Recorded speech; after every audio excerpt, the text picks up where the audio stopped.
કેમ છો ટાબરિયાઓ? સ્વાગત છે જવાહર નવોદયની યુટ્યુબ ચેનલ ચેતન ક્લાસીસમાં. પેરેગ્રાફની તૈયારી કરી રહ્યા છીએ. મસ્ત મજાના તમે લર્નિંગ કરી રહ્યા છો, શબ્દો સમજી રહ્યા છો. નવો પેરેગ્રાફ, પેરેગ્રાફ નંબર 13. શું તમે દોરડા ખેંચની રમત રમી છે? આપણે સ્કૂલમાં જ્યારે સ્પોર્ટ ડે હોય છે ત્યારે દોરડા ખેંચની રમત રમાડે છે, ખબર ને? અને એમાં જે જીતે ટીમ, જેની બાજુ દોરડાનો પેલો વચ્ચેનો ભાગ હોય જ્યાં લાલ કલરનું કપડું બાંધેલું છે, એ જે તરફ આવે એ જીતે અને બહુ મજા આવે છે. તો એનો જ કંઈક પેરેગ્રાફ અહીંયા છે. દોરડા ખેંચની રમત રમી છે અને આ નવોદયમાં પૂછવાનું. જો આવો પેરેગ્રાફ એટલે ઈજી તો છે જ, ચિંતા કરવાની જરૂર નથી. આ એક રોમાંચકારી એટલે શું? બહુ મજા આવે, આમ રસ પડે ને કે હમણાં કંઈક થાય, હમણાં કંઈક થશે, એવી રસિક રમત છે. દોરડા ખેંચની રમત રમવા માટે તમારે થોડું ખુલ્લું મેદાન, મોકળું એટલે કે ખુલ્લું મેદાન જોઈએ. એક લાંબો અને મજબૂત દોરડો જોઈએ. લાંબો જોઈએ પાછો મજબૂત જોઈએ. મજબૂત એટલે કે તમે સામે ખેંચો છો દોરડો ન તૂટી જાય. ખેલાડીઓની બે ટીમની જરૂરિયાત હોય સામસામે. રમત ત્યારે જ રોમાંચકારી થાય, મજા ત્યારે જ આવે રમતમાં કે બે બાજુ તાકાતવાળા હોય, બે બાજુ થોડું ખેંચાતું જતું હોય. આમ એક ખેંચીને મૂકી દે, ફટ દે, તેમાં મજા આવે. હા, બંને ટીમ મજબૂત હોય, બંને ટીમની વચ્ચે એક રેખા દોરવામાં આવે, એક લાઈન દોરવામાં આવે. જે ટીમ ખેંચાઈ જાય છે, વચ્ચેની રેખા પાર કરી જાય છે, તે રમત હારી જાય છે. એ લાઈન જેને ક્રોસ કરી જાય જે ટીમ, એ ટીમ હારી ગઈ. એ લાઈન વટી જાય એટલે હારી ગઈ કહેવાય. ટીમમાં સૌથી શક્તિશાળી વ્યક્તિને દોરડાના અંતિમ છેડાને મજબૂત રીતે પકડી રાખે અને ટીમને સંગઠિત થઈને દોરડું ખેંચવું જોઈએ. સૌથી તાકાતવાળો ખેલાડી હોય ને એ જબરજસ્ત આમ ટાઈટ પકડી રાખે, મળવા ન દે, એવો હોવું જોઈએ. બીજું, આખી ટીમ છે એમાં બધા એક સાથે ભેગું થઈને બળ કરીને રમવાનું છે. આ તો એક જણો બળ કરતો હોય, બીજા પાછળ ખાલી પકડવા પડતું દોરડું પકડ્યું છે, તો એ ખાનાવાળા ખેંચી જ જવાના છે. પેલો બિચારો કેટલા ટાઈમ સુધી એને ખેંચી રાખે. એટલે સંગઠિત થઈને મદદ કરવી જોઈએ એકબીજાને, સંગઠિત થઈને. રમતના મેદાનોને પથ્થરથી સાફ કરી દેવા જોઈએ. એમાં કઈ નાના પથરાઓ પડ્યા છે, કઈ બીજું કચરું પડ્યું છે, લઈ લેવાનું. નહીંતર આમ ખેંચવા જઈને પડે તો ઈજા થાય ને, ઢસડાય, છોલાઈ જાય, તેનાથી ઈજા થઈ શકે છે. એટલા માટે સહેલો છે સવાલ. ચલો, દોરડા ખેંચ એક શું છે? યુદ્ધ છે? ના. એ ખાલી એક દોરડું છે? ના. રમત છે? હા. લડાઈ છે? ના. શું આવશે જવાબ? એક રમત. દોરડા ખેંચમાં આપણે શું કરીએ છીએ? ઢીચુમ કરીએ છીએ? ના. મુક્કાબાજી કરતા નથી. છુપાછુપી કરીએ છીએ? આવું રમીએ છીએ? નહીં. દડાને ફટકારીએ છીએ? એ તો ક્રિકેટમાં થાય છે. નહીં. તો શું કરીએ છીએ? દોરડું ખેંચીએ છીએ. ત્રીજું, દોરડાનો અંતિમ છેડાને પકડવાવાળો ટીમનો ખાલી જગ્યા વ્યક્તિ હોય છે. સૌથી લાંબો, ઊંચો હોય એને રાખવાનો હોય? ના. સૌથી નાનું ટેણિયું હોય એને રાખવાનું હોય? ના. યુવાન હોય પણ દોરડું ન ખેંચી શકે શું કરવું? નહીં. સૌથી શક્તિશાળી, તાકાતવાળો જે વ્યક્તિ હોય. ટીમ જે વચ્ચેની રેખાની પાર ખેંચી લેવામાં આવે છે એ કઈ છે? એને શું થાય છે? જે રેખા ક્રોસ કરી છે શું થાય? જીતી જાય? ના. સફળ થાય? ના. બીજો મોકો આપવામાં આવે, અવસર આપવામાં આવે? ના. ઈ ટીમ શું થાય? હારી જાય. ક્લિયર? સંગઠિત શબ્દનો અર્થ એટલે શું? સંગઠિત થવું એટલે શું? ભેગું રહેવું, હારે હોવું, જોડે હોવું, લડાઈ લડવી, ખેંચવું, જીતી જવું નહીં, સાથે હોવું. ઈજી છે, પૂછાયેલો છે નવોદયમાં પેરેગ્રાફ.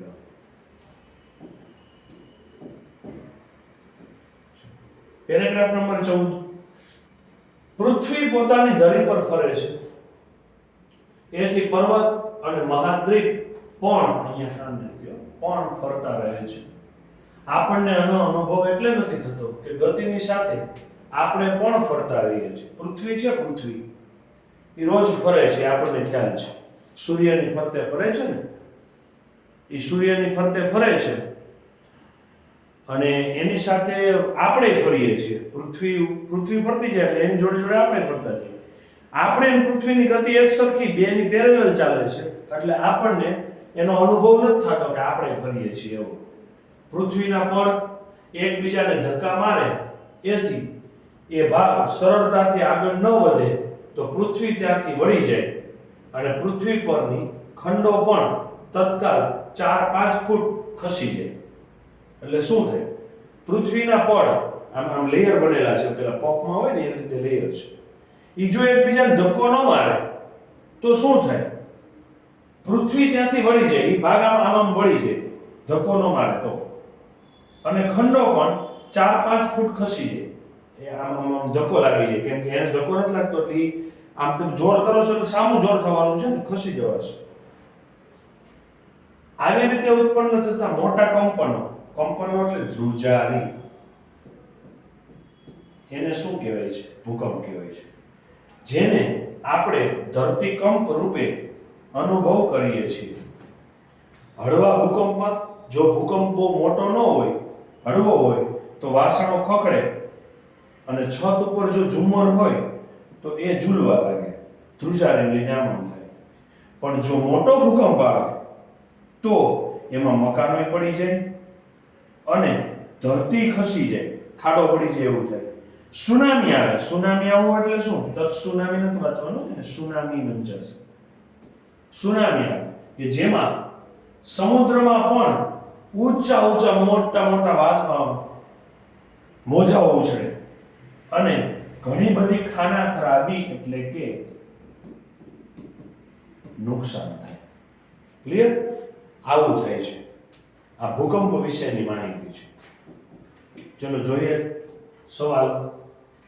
આપણને મહાદ્વીપોના ફરવાનો અનુભવ કેમ થતો નથી? પૃથ્વીના કેટલાક ભાગ ગતિ કરે છે એટલે? ના. એ ધીમા ધીમા ફરે છે એટલે? ના. આપણે એમ જોડે જોડે ફરીએ છીએ એટલે? આપણે સૂતા હોય ત્યારે એ ફરે છે એટલે નથી ખબર પડતી? ના, એવું નથી. આપણે એની જોડે જોડે ફરીએ છીએ. નેક્સ્ટ, જ્યારે ધરતી પર કંપન અને તરંગનો અનુભવ થાય તો એને આપણે શું કહીએ છીએ? જ્યારે ધ્રુજે ધરતી તો એને શું કહીએ છીએ? ભૂકંપ. ધરતી ખસવી એવું નહીં, ગતિશીલતા પણ નહીં, ભૂસ્ખલન એટલે માટી નીકળી જવી એવું પણ નહીં.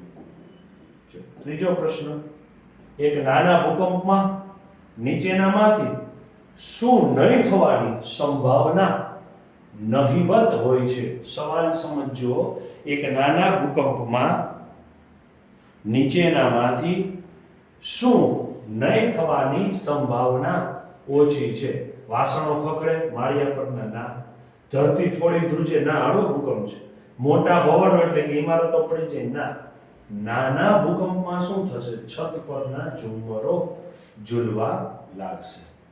સુનામી આવવાનું કારણ શું? નાનો ભૂકંપ, મોટો ભૂકંપ, દરિયાઈ લહેરો, વિશાળ દરિયાઈ લહેરો. શું થાય? સુનામી આવે તો શું થાય?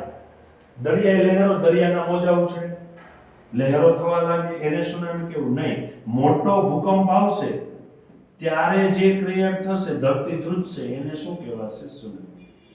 ક્લિયર છે? તત્કાળનો અર્થ શું થશે? તત્કાળ એટલે તાત્કાલિક.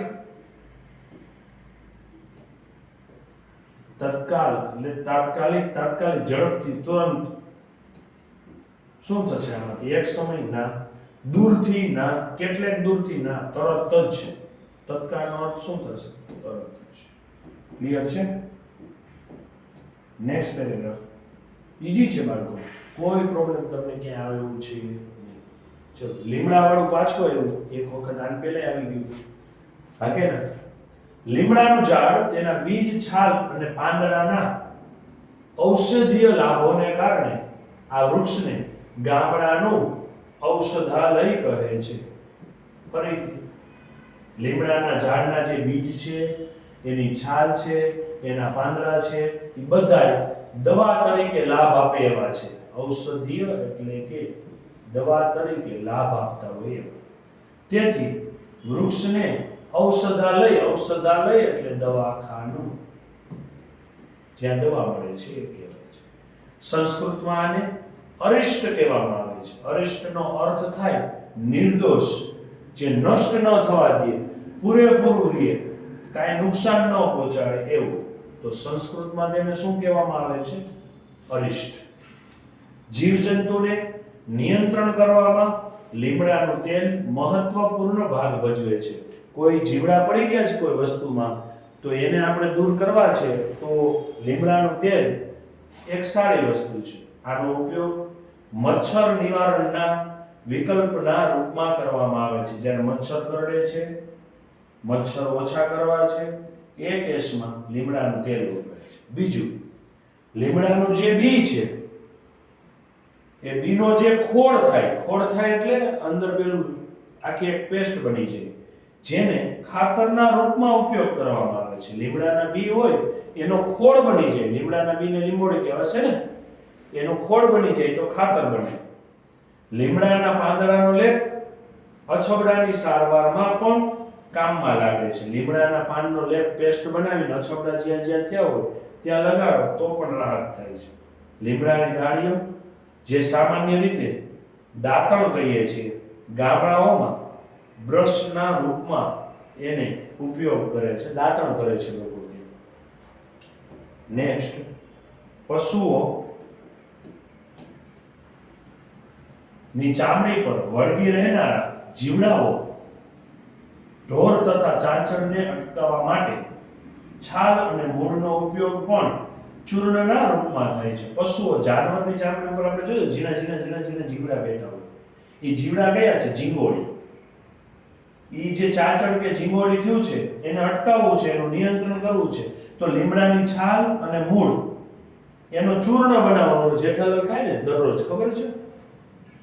અબ્દુલની દુકાને સોડા પીવા જાય ને પાછું ઘરે આવીને ચૂર્ણ ખાવા જોઈએ. ફાફડા જલેબી ગાંઠિયા ખાઈએ ને, તો એ જે છાલ અને મૂળનો ઉપયોગ છે લીમડાનો, એનું ચૂર્ણ બનાવવાનું, જે પેલા ઢોર પશુઓ છે એની ચામડી ઉપર લગાડો તો જીવડા મરી જાય છે. ક્લિયર? ચલો જોઈએ સવાલ. ઔષધાલય એટલે શું? ખેતર? ના. ઔષધાલય એટલે ખેતર થશે? નો. ઔષધનો ભંડાર થશે? હા. ઔષધ જ્યાં ભરેલા હોય એવો રૂમ, એટલે દવાખાનું આપણે કીધું તો ઔષધનો ભંડાર. આ ઔષધો છે જ લીમડામાં. રમતનું મેદાન છે? ના. ફાર્મ હાઉસ છે? ના.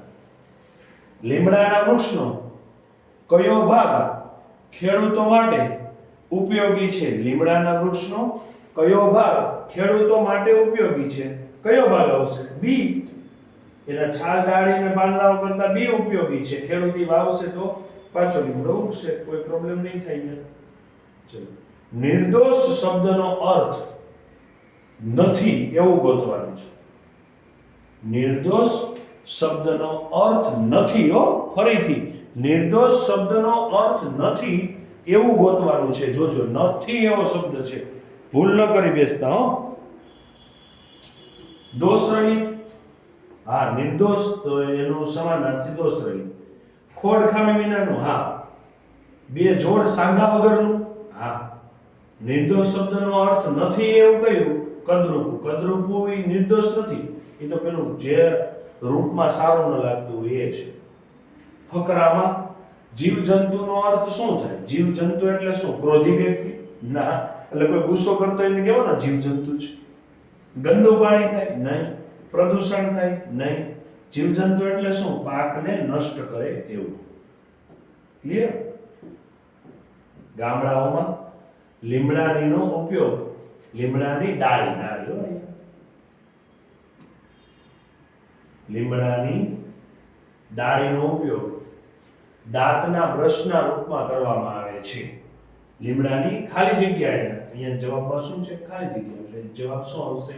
ડાળીઓનો ઉપયોગ. મૂળ ખવાય? ના. પાંદડા ખવાય? ના. ખોળ ખવાય? ના. શું આવશે? ડાળીથી દાંતણ કરીએ છીએ. ક્લિયર છે? ચલો નેક્સ્ટ, 16મો પેરેગ્રાફ. પેંગ્યુઇન, પેલું બ્લેક કલરનો આવે છે, આવું ઢીંચક ચાલતું હોય એવું, એનો કંઈક સવાલ છે. પેંગ્યુઇન બરફથી ઢંકાયેલા દક્ષિણ ધ્રુવમાં રહે છે. પૃથ્વીનો જે દક્ષિણ ધ્રુવ છે ને, નીચેનો છેડો, ત્યાં બરફ બહુ છે. એ બરફવાળા વિસ્તારમાં પેંગ્વિન રહે છે. તો તમને એમ થાય કે બરફમાં રહે છે તો થીજી નહીં જતો? આપણે તો ઠંડી પડે કેવું ઠંડક લાગે છે. તો કદી પણ તમે વિચાર્યું છે કે પેંગ્વિન આવા થીજી છે જાય તેમાં મહાદ્વીપમાં ગરમ કોટ કે સ્વેટર, હાથ કે મોજા વગર તમે જે પહેરો છો એની વગર એ કેવી રીતે રહેતા હશે? પાછું પેંગ્વિન બૂટ વગર બરફ ઉપર ચાલી શકે, ઢીંચુક ઢીંચુક ઢીંચુક ઢીંચુક ચાલતું હોય, બૂટય નો પહેરાવે, અને પાછા એ બીમાર નથી પડતા. આવું છે એને તો આપણે તો આવી જરી ઠંડી પડે શરદી થઈ જાય છે ને. તેમની પાસે કોઈ ઘર નથી હોતા, એને ઘર જ નથી, બરફ ઉપર જ સૂવે. પ્રકૃતિએ એને એવી વિશેષતા આપી છે કે જેથી એ કોઈ પણ ઠંડા જળવાયુમાં કાંઈ પણ પ્રકારની મુશ્કેલી વગર જીવિત રહે, એને કાંઈ ન થાય એવું ભગવાને એમાં મૂક્યું છે. આની પાછળનું રહસ્ય એ છે કે એની શરીરમાં ચરબીની એક મોટા પરતથી ઢંકાયેલું હોય છે. એની ચરબી, એને શરીર છે ને એને ચરબીનો ભાગ બહુ એટલે ગોળ મટોળો છે, અને એ ચરબી છે એને ગરમ રાખે છે, કારણ કે રૂવાવાળા કોટની જેમ એ કામ કરે છે. એટલે આપણે પેલો જે પેલો કોટ પહેરીએ છીએ ને શિયાળાની અંદર રૂવાટી વાળો, એવું એને કામ થાય છે. એ કુદરતે જ આપ્યું છે, એના શરીરમાં છે. પોતાના ઈંડા અને બાળકો તરફ ખૂબ જ સમર્પિત હોય. સમર્પિત એટલે બહુ ધ્યાન રાખે એનું. બીજા પશુઓની જેમ આના જે પેંગ્વિન છે ઈંડા સેવતા નથી કે પાલન પોષણ કરતા નથી. એ ખાલી એક જ ઈંડું આપી દે, માદા હોય એ, બરાબર છે. પછી નર પક્ષી એને સેવે. બીજા પ્રાણીઓમાં કેવું છે કે માં જ જન્મ આપે ને માં જ એને મોટા કરે. આ પેંગ્વિનમાં કેવું છે, જન્મમાં આપે, મોટા એના પિતા કરે, નર કરે. એ ગરમી આપીને એના ઈંડા સેવે. માદા પેંગ્વિન શું કરે? તો પેલો નર જે એને રક્ષણ કરે છે ત્યારે પેલી માદા પેંગ્વિન દૂર દૂર જઈ અને પતિ અને બાળકો માટે ભોજન લઈ આવે. કેવી પત્ની કહેવાય, જો ખરા. ભારે હિમના કારણે તેને ખૂબ દૂર સુધી જવું પડે. બહુ બરફ હોય એટલે એને નજીકથી ખાવાનું મળે નહીં, એટલે એને ક્યાં જવું પડે? છેક દૂર સુધી જવું પડે. આમાં જો વિશેષ વ્યવસ્થા કરેલી. ચલો જોઈએ સવાલ. પ્રકૃતિ પેંગ્વિનના અત્યંત ઠંડા જળવાયુમાં જીવિત રાખવા માટે કેવી રીતે કામ કરે છે? કેવી રીતે કામ કરે છે? ચલો શું આવશે? શરીરને રૂવાટીથી ઢાંકે છે? ના. પહેરવા ઊનનો કોટ આપે છે ભગવાન એને? ના. ઈ ગરમ રહે એની માટે કંઈક એને એકને જ કે આવી રીતે રહેવાનું તો તને ઠંડી નહીં લાગે એવી ખાનગી વાત કે છે? ના. શરીર પર મોટી ચરબીની પરત આપેલી, જાડી ચામડી આપેલી. પેંગ્વિન પોતાના ઈંડા પ્રત્યે ઘણા સમર્પિત હોય છે. આનો કહેવાનો અર્થ શું છે? ઈંડાની પૂજા કરે છે? ના. ઈંડા આપે છે? ના. ઠંડીથી બચાવે છે? ના. પોતાના ઈંડાની પૂરેપૂરી સુરક્ષા કરે છે. પેંગ્વિનને ઘર નથી હોતું તે ક્યાં સૂવે છે? કારણ કે તે બરફ પર સૂવે. સૂતા નથી એવું છે? આળસુ હોય છે એવું છે? ના. જમીન નથી હોતું એવું છે? ના. એ બરફ ઉપર જ સૂવે છે, એટલે ઘર નથી હોતું. થીજી જવાય એનો અર્થ શું થાય? થીજી જવાય એનો અર્થ શું થાય? બહુ શીતળ નહીં, એ આવી શકે પણ જોવાના બીજા. ગતિહીન, ગતિ વગરનું? ના. સખત? ના. હિમ જેવું, બરફ જેવું? હા, બરફ થીજેલો જ હોય ને. થીજી જીવાયનો અર્થ શું થશે? હિમ જેવું. પાંચમું, પેંગ્વિન માતા પિતા બીજા પક્ષીઓથી કેમ અલગ છે? તે ઈંડા પ્રત્યે પ્રતિસમર્પિત હોય છે. જો આ ટીક થઈ જશે, પ્રતિસમર્પિત નહીં આવે, સમર્પિત છે. માં પેંગ્વિન બાળકની દેખરેખ રાખે છે? ના. પિતા પેંગ્વિન ઈંડાને સેવે છે? હા, એટલે જ ને. બીજામાં માતા સેવે છે, અહીંયા કોણ સેવે છે? પિતા સેવે છે. ક્લિયર છે? Paragraph number 17. જંગલો આપણને ઘણી રીતે ઉપયોગી છે. એ ઘર બનાવવા, રાચરચીલું એટલે ફર્નિચર બનાવવા માટે ઇમારતી લાકડું પૂરું પાડે છે. ઘર બનાવવા, ફર્નિચર બનાવવા લાકડું આપે છે. ઈંધણ એટલે બળતણ તરીકે આપણે ગામડે જાય તો અહીંયા પેલું લાકડાની હાઠીઓ બાળે. કાગળ બનાવવા તમે જે નોટ વાપરો છો એનો કાગળ પણ લાકડામાંથી બને છે. જંગલો, પક્ષીઓ, જંગલી પ્રાણીઓ અને જીવજંતુઓને આશ્રય પૂરો પાડે. જંગલો છે એટલે અહીંયા પક્ષીઓ રહી શકે છે, અહીંયા જંગલી પ્રાણીઓ રહી શકે છે, જીવજંતુ હોય ત્યાં રહી શકે છે. આશ્રય એટલે શું થાય? ઘર પૂરું પાડે છે. જંગલો વરસાદ ખેંચી લાવે છે. જંગલો છે તો જ વરસાદ આવી શકે છે, એ વરસાદ ખેંચી લાવે છે. જીવસૃષ્ટિની જાળવણી માટે એટલે જેટલા જીવોની આખી દુનિયા છે, સૃષ્ટિ એટલે દુનિયા છે, એની જાળવણી માટે જંગલોનું અસ્તિત્વ ખૂબ જ જરૂરી છે. એટલે જંગલનું હોવું ખૂબ જ જરૂરી છે. હકીકત એ છે કે આપણે જીવસૃષ્ટિની જાળવણી કરવી એ નિધિવાદિત સ્વીકૃત છે. નિધિવાદિત સ્વીકૃત એટલે શું? એ કોઈ કે ન કે આપણે જાળવવું જ જોઈએ. એમાં વાત નહીં જોવાની સરકાર કે આપણા મોટા કે વડીલો કે તો જ જંગલ જાળવવું એવું નથી. જાળવવું આપણી ફરજ છે. પર્યાવરણ અને તેના સ્ત્રોતનો જાળવણી અને સમજણપૂર્વકનો ઉપયોગ માનવીના અસ્તિત્વ માટે આવશ્યક છે. પર્યાવરણ અને એના સ્ત્રોત જે કંઈ પણ છે, જંગલો, નદીઓ, વૃક્ષો, એની જાળવણી કરવી, એનું જતન કરવું, એને આપણે જરૂર છે એવી રીતે જ ઉપયોગ કરવો. ખોટે ખોટા મન ફાવે એમ લાકડા કાપી નાખવા નહીં. સમજણપૂર્વકનો ઉપયોગ કરશું તો જ આપણે ટકી શકશું. માનવના સતત અસ્તિત્વ માટે આવશ્યક છે. ચલો, જીવસૃષ્ટિની જાળવણી માટે શેનું અસ્તિત્વ જરૂરી છે? જંગલોનું. જાળવણી શબ્દનો વિરોધાર્થી શું થાય? સંરક્ષણ કરવું? ના. નિર્માણ કરવું, કંઈક બનાવવું? ના. આશરો આપવો? ના. જાળવણી કરવી એટલે બચાવવું, એને બદલે વિરોધી શું થાય? વિનાશ કરવો. નીચેનામાંથી કયો શબ્દનો સમાનાર્થી શબ્દ સમાનાર્થી થાય? સમજદારનો સમાનાર્થી થાય. સંવેદન, બુદ્ધિશાળી, રમૂજી કે ઉચિત? સંવેદન, બુદ્ધિશાળી, રમૂજી કે ઉચિત? કયા શબ્દનો સમાનાર્થી અર્થ થશે?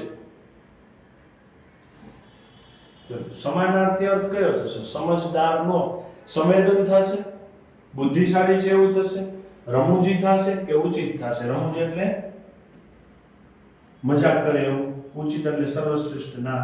બુદ્ધિશાળી? હા. સંવેદન? ક્લિયર? એટલે અર્થ શું થશે? બુદ્ધિશાળી. સુથાર જંગલો પર નિર્ભર છે. સુથાર એટલે શું? જે લાકડાનો ધંધો કરતા હોય. કારણ શું? ઈંધણ માટે લાકડું મળે છે? ના. કાગળ માટે? ના. પ્રાણીઓના રહેઠાણ માટે? ફર્નિચર ને જે લાકડું આપણે ઇમારતમાં બનાવવા માટે વપરાય છે, બારી દરવાજા બનાવવા માટે, ઈ જ સુથાર બનાવે. એટલે સુથારો રાચરચીલું બનાવવા માટે, ઇમારતી લાકડું બનાવવા પૂરું પાડવા માટે જંગલો પર નિર્ભર રહે છે. નેક્સ્ટ, જંગલી પ્રાણીઓ રહેઠાણ વિનાના થઈ જશે જો. શું થશે તો? કાગળની મિલો બંધ થઈ જશે તો? નો. મકાનો બાંધવામાં આવશે તો? ના. જીવસૃષ્ટિની જાળવણી એને આપણે સાચવશું તો? ના. જંગલોનો નાશ કરી દેશું તો જંગલી પ્રાણીઓ રહી શકશે નહીં. ક્લિયર છે?